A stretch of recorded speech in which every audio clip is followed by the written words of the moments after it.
C'est à l'appel de la conf, mais tous les citoyens et citoyennes sont appelés à participer parce que cette loi, c'est le symbole d'un retour en arrière. C'est pas une évolution. Ce qu'on a besoin, c'est de manger sain, de manger propre, d'avoir une vie sereine. Or, ce qu'on nous propose, c'est pas ça du tout. Ce qu'on nous propose, c'est du capitalisme agricole. Ce qu'on nous propose, c'est pas du tout ce que veut le peuple. Donc on va se faire entendre, on va déambuler en musique. On fera une prise de parole devant la permanence de M. Duplon, l'instigateur de ce projet de loi. On reviendra ensuite en chaîne humaine jusque sur cette place, à nouveau prise de parole de différents organismes de la société civile qui nous ont rejoints. Et on pique-niquera ensemble, on partagera un moment. Il faut que nos élus nous entendent, se débouchent les oreilles et sachent qu'on n'est pas d'accord avec ce mode de vie.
Bonjour à tous, Marie-Lise Brice, porte-parole Conf 43.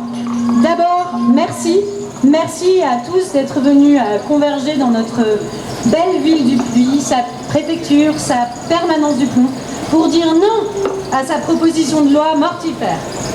Merci.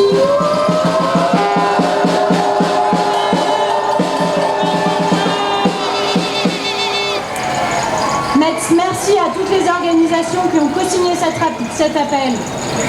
Notre alimentation, la question de l'eau, l'usage des pesticides, leur impact sur la santé des paysannes et des paysans, la vitalité des abeilles, de tous les pollinisateurs, la santé de nos sols, les derniers coups de pouce à une agriculture industrielle hors du temps. Ce ne sont pas des petites affaires sur lesquelles les sénateurs et les députés pourraient statuer en petit comité lors d'une commission mixte paritaire. Privé de débat à l'Assemblée nationale, c'est à coup sûr le peuple qui déferle pour dire non. Nous sommes ici nombreux pour dire non à la loi du plomb.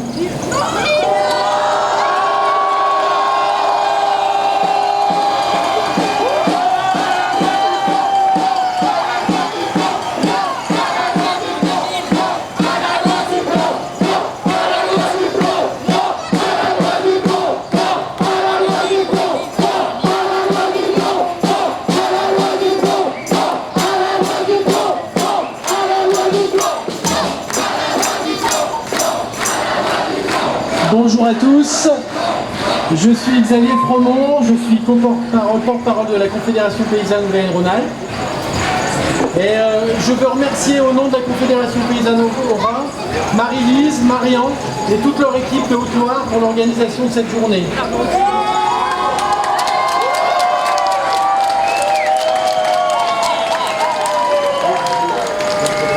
En comité régional conf, Marion a su convaincre tout le monde. Le voyage au puits s'imposait. Nous sommes ici nombreux pour dire non à une loi rétrograde.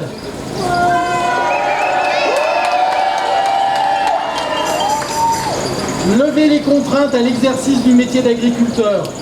Pour nous, paysannes et paysans, cette loi portait plein de promesses. Nous sommes ici simplement pour dire que cette loi passe complètement à côté de son sujet. Cette loi passe complètement à côté de son sujet parce que la première contrainte au métier d'agriculteur aujourd'hui, c'est l'accès à un revenu digne. Cela passe par des prix agricoles justes et stables, une juste répartition de la valeur dans les filières, une protection de nos marchés vis-à-vis des domaines sociaux et environnementaux. Il s'agit de rémunérer correctement notre travail et de permettre l'accès à une protection sociale à égalité avec les autres catégories socio-professionnelles.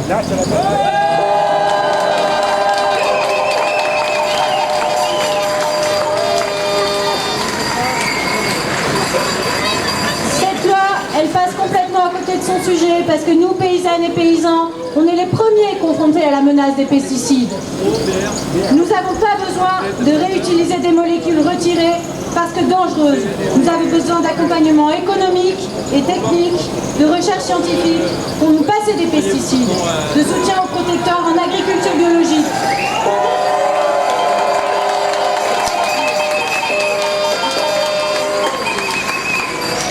Nous avons là aussi besoin de protection pour que les fruits et les légumes, les céréales que nous produisons déjà et que nous produirons en grande majorité demain sans pesticides ne soient pas en concurrence avec des produits qui ne respectent pas les mêmes normes.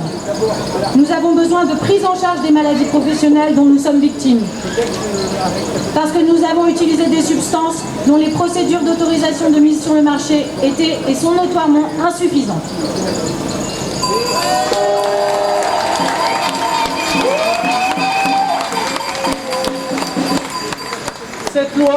Cette loi, elle passe complètement à côté de son sujet, parce que penser qu'une des solutions au changement climatique pour l'agriculture serait la fuite en avant vers toujours plus de méga-bassines et l'accaparement des ressources en eau par quelques-uns au mépris d'un partage équitable de ce bien commun et aux dépens de l'environnement est une aberration.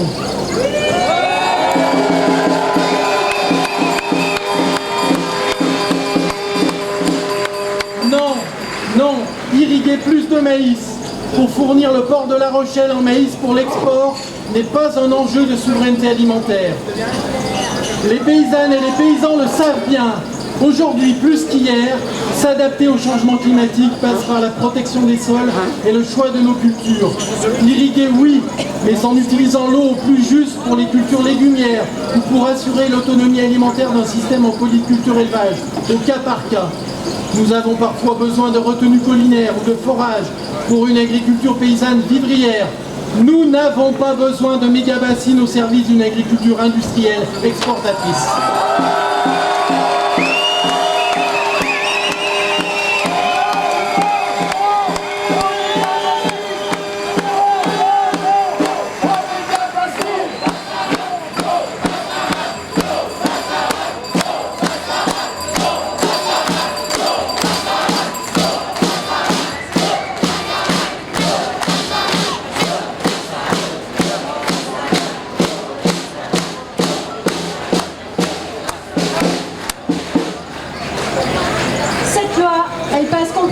De son sujet, parce que l'assouplissement des seuils pour les installations classées bénéficiera à quelques gros élevages industriels et facilitera la concentration des productions animales, alors que l'élevage paysan plein air est lui mis en danger par l'application de normes folles.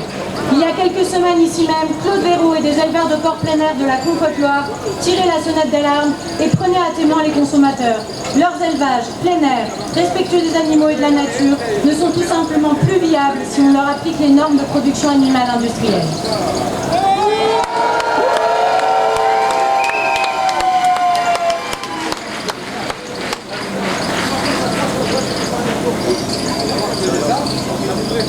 vendredi, à la session du conseil régional Aura, l'exécutif reprenait le slogan « Travailler plus pour gagner plus » et proposait de permettre aux agents de monnayer leurs jours de repos. Les conseillers régionaux d'opposition ont cru participer à un épisode de Retour vers le futur. Retour vers le futur, vous connaissez?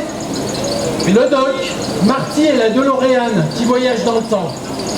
Chers collègues, chers amis, pour nous, le voyage dans le temps se poursuit. La DeLorean rugit dans les années 70 au bon vieux temps de la cogestion. La FNSEA demande et elle obtient. Arnaud Rousseau, président de la FNSEA, demande et Madame Genevard, ministre de l'Agriculture, acquiesce.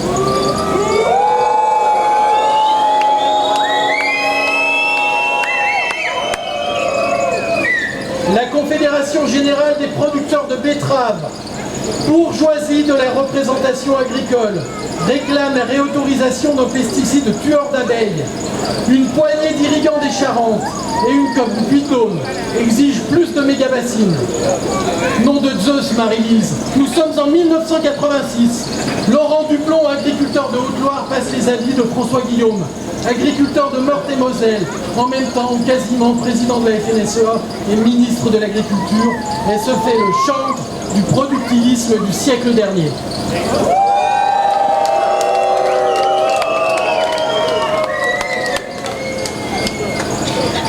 Nous ne souhaitons pas que les agriculteurs soient le cheval de Troie de la déréglementation.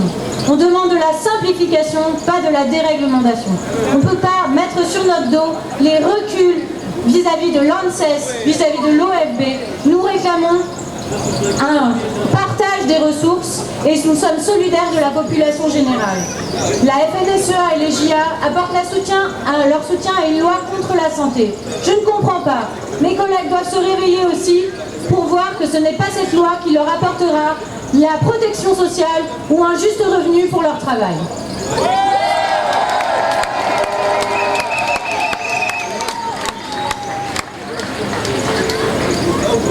Merci à tous et surtout, ne les laissons pas faire.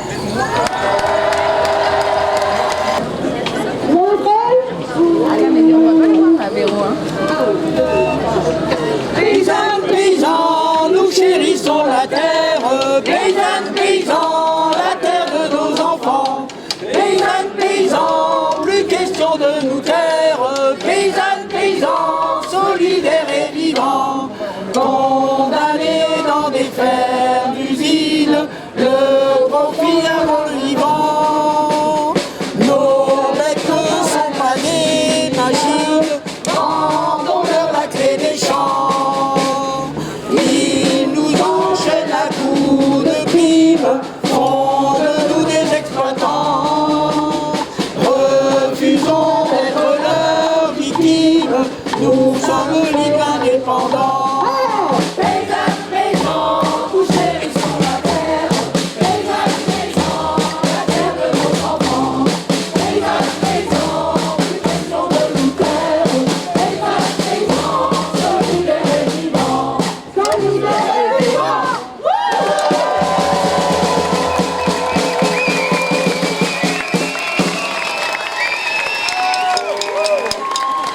La santé humaine. Ma maman, elle se bat contre un myélome multiple, un cancer de la moelle osseuse, incurable. Elle a été rejointe dans son parcours de soins, son parcours du combattant à l'hôpital, par mon beau-père, qui, lui aussi, depuis 1 an, a eu le même diagnostic. Curieux hasard, ils vivent tous les deux dans une maison dans la plaine de la Limagne, au milieu de champs abreuvés de pesticides. Lui, je l'avais vu de loin. Avec des grandes cultures, une agriculture intensive et chimique.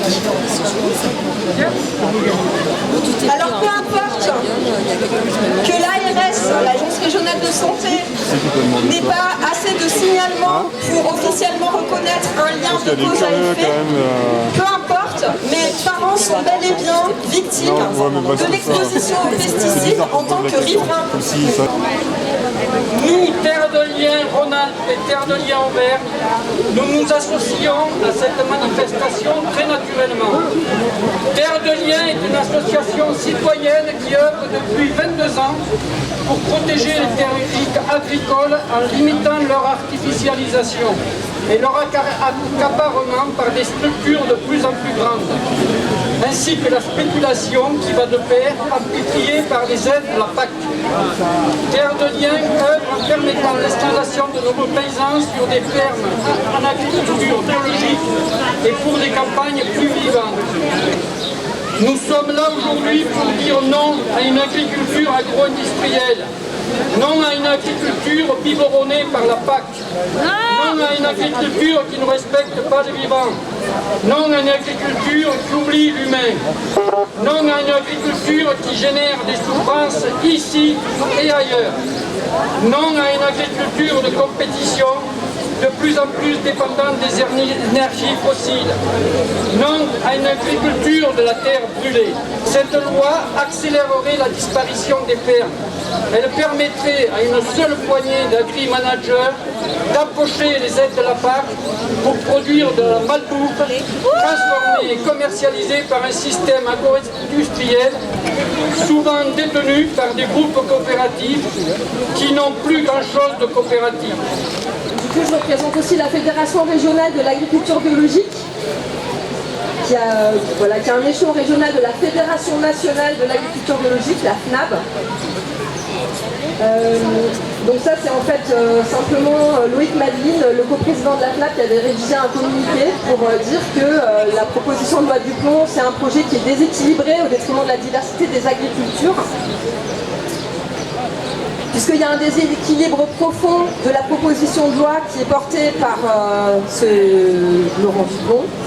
Si l'objectif de simplification, comme on l'a dit, il est partagé, le texte reste orienté vers un modèle intensif au détriment des agricultures durables comme la bio. Et donc la FRAB, on attend que la commission mixte paritaire, on attend d'elle qu'elle rééquilibre le texte et prenne en compte l'ensemble des agricultures. Je rappelle juste quand même que selon l'ANSES, justement, il y a un tiers de l'eau qui est consommée par les Français et les Françaises qui n'est pas conforme, car on y trouve des traces de pesticides de synthèse. Et je rappelle aussi qu'il y a 40% des fermetures de captage qui sont imputables aux nitrates et aux pesticides. Voilà, donc tout ça c'est d'autant plus préoccupant que ça s'inscrit aussi dans un contexte de désengagement de l'État vis-à-vis de l'agriculture biologique.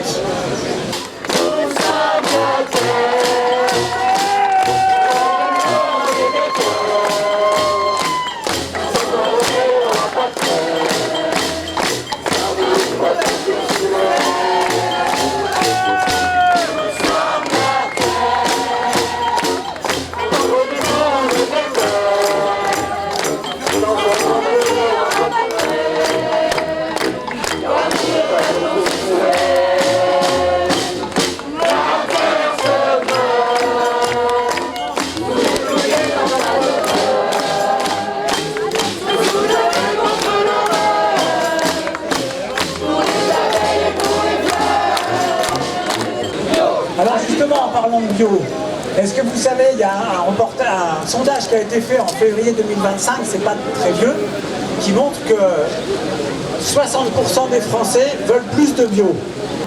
Et il y a une nécessité que les consommateurs citoyens que je suis, que vous êtes, on soutienne ces paysans, parce qu'on ne peut pas les laisser tout seuls face à l'agro-industrie et face à des doublons Macron.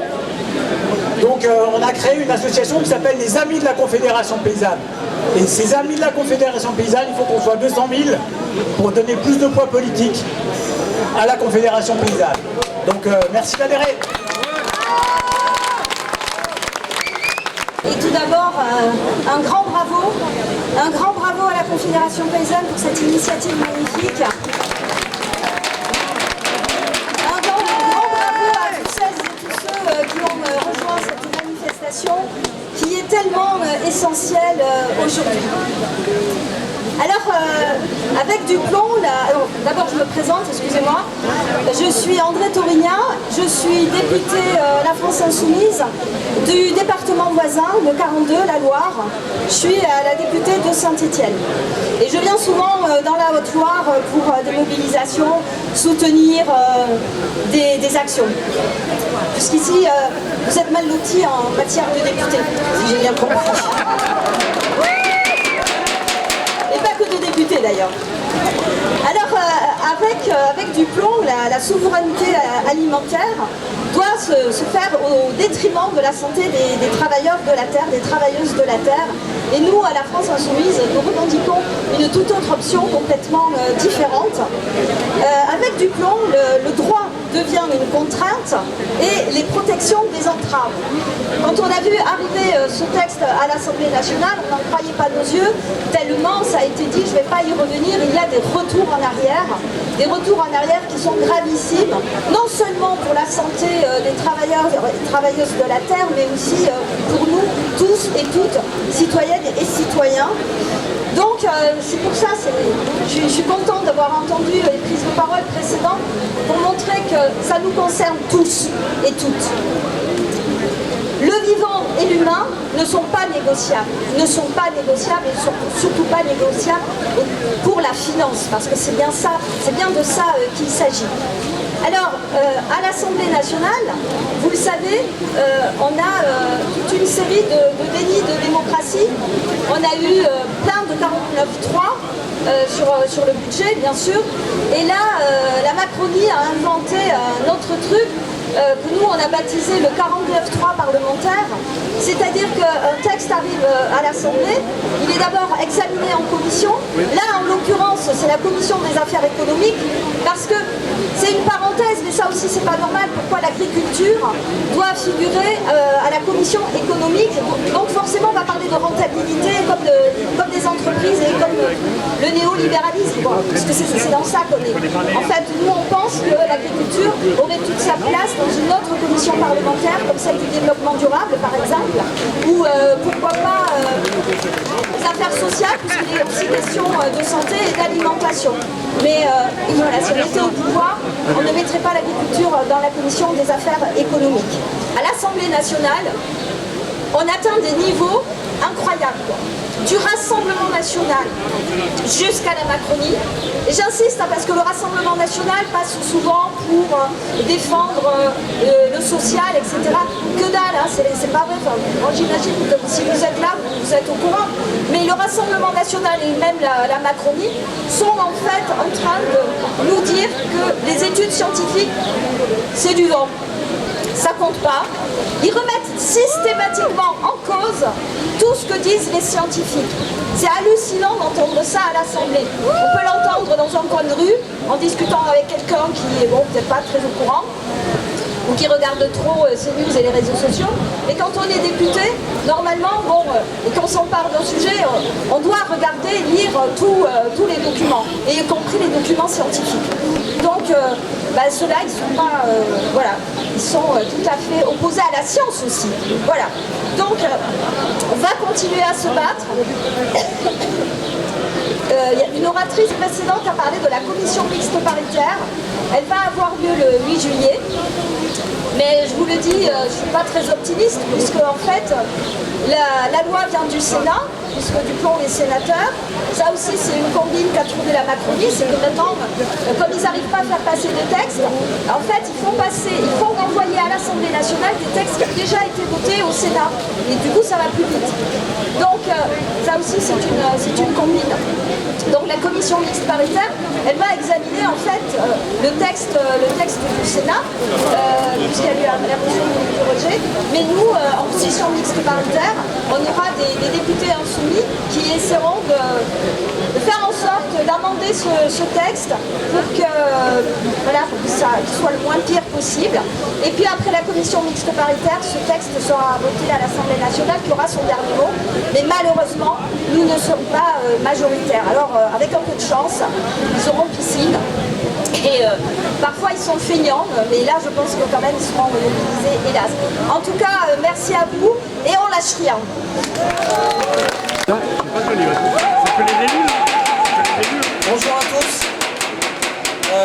On est la délégation ardéchoise, un mix entre des élus de la Confédération paysanne qui ont remporté les élections de la Chambre d'agriculture d'Ardèche. C'était en février dernier. Et ce qu'on veut juste dire, c'est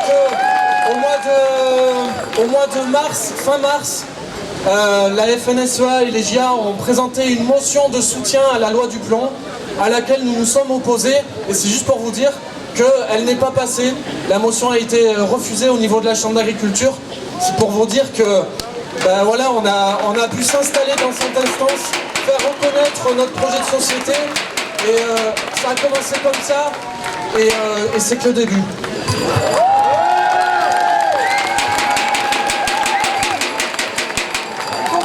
À la Chambre d'agriculture d'Ardèche, aujourd'hui, on œuvre dans les PTGE, donc les plans territoriaux de gestion d'eau, pour un meilleur partage de l'eau. On œuvre pour promouvoir l'agroécologie. On vient de faire des lâchers de Ganapsis, par exemple, dans les cerisiers ou les myrtilles sauvages, pour montrer qu'il y a des alternatives aux néonicotinoïdes qu'on peut faire sans. Voilà, donc on est là et on avance pour tous ces sujets.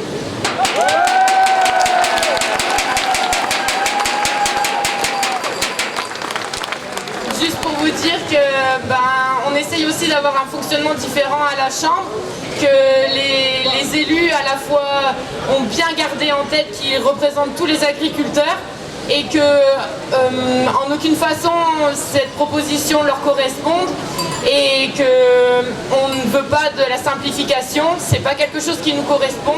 On a beaucoup mieux à faire, on est beaucoup plus intelligent que ça. L'agriculture est plus complexe et beaucoup plus belle que ça. Elle est nourricière et au sein de la Chambre, au sein du collectif de la Conf, on est toute une équipe qui prononce ce discours et aujourd'hui on voit que ça peut porter ses fruits. Donc on dit non à du plomb et on verra, il n'y a plus qu'à continuer comme ça.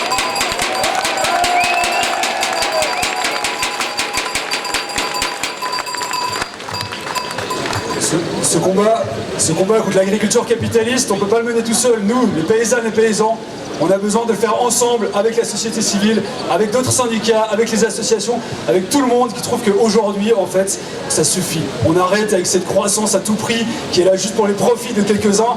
Aujourd'hui, on dit stop, paysannes, société civile, tout ensemble. On dit non à l'agriculture capitaliste.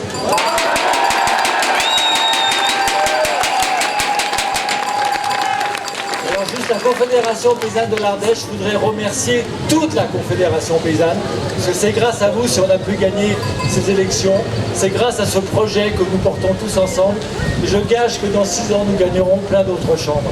Merci.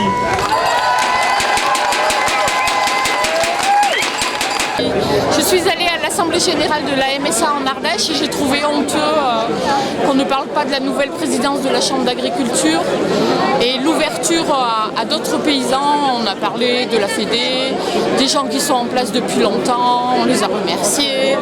C'est toujours les mêmes, quoi. Il n'y a pas de changement. La Fédé, c'est la FNSEA? Oui, c'est la FNSEA. Voilà. On n'a pas parlé du... J'ai été déçue, mais j'ai pas parlé au micro et je regrette maintenant le fait que les services de remplacement ne soient pas reconnus d'utilité de service public. Du coup, on n'a pas les financements de l'État qui nous sont dus. Voilà. Et c'est les mêmes personnes qui sont à la MSA, à la FNSEA et qui ont refusé ces financements. Et maintenant, j'espère que la MSA va nous aider. Voilà. Merci. En nombre aujourd'hui contre cette loi du plomb, contre cette loi toxique. Je prends la parole au nom de France Nature Environnement, FNE Auvergne-Rhône-Alpes, qui a co-signé cet appel aujourd'hui. J'ose espérer que dans cette majorité qui va, comme l'a dit tout à l'heure Madame la députée, que ce soit au Sénat ou à l'Assemblée nationale, des RN jusqu'à la Macronie, que dans le vote à venir, il y aura des fissures, que certains et certaines sauront prendre leurs responsabilités. Une autre voie, celle de la protection et celle du soin. Cette loi ignore les réelles préoccupations des agriculteurs, les causes structurelles de leur crise, l'instabilité des revenus et l'injuste répartition de la valeur, l'absence d'accompagnement à la transition agroécologique et l'adaptation au changement climatique. Loin de lever les contraintes, elle les amplifie. Cette loi favorise la destruction du vivant, dépendance aux pesticides, facilitation de l'accaparement de l'eau, destruction de zones humides, allègement des normes pour les élevages industriels. C'est une loi contre la santé, la science et l'intérêt général. Priorité à l'usage des pesticides, réintroduction des néonicotinoïdes interdits et affaiblissement de l'indépendance de l'Agence de sécurité sanitaire. Un réel danger de santé publique. Répétons que des alternatives existent, que des solutions protectionnistes sont à activer, comme les clauses de sauvegarde sur les importations ou les clauses miroirs instaurant la réciprocité dans les échanges, tirer par le haut les agricultures européennes et extérieures et ne pas abaisser le niveau de l'agriculture française. Le progrès, c'est de faire mieux avec moins de technologie et plus d'agronomie. Merci à tous et à toutes.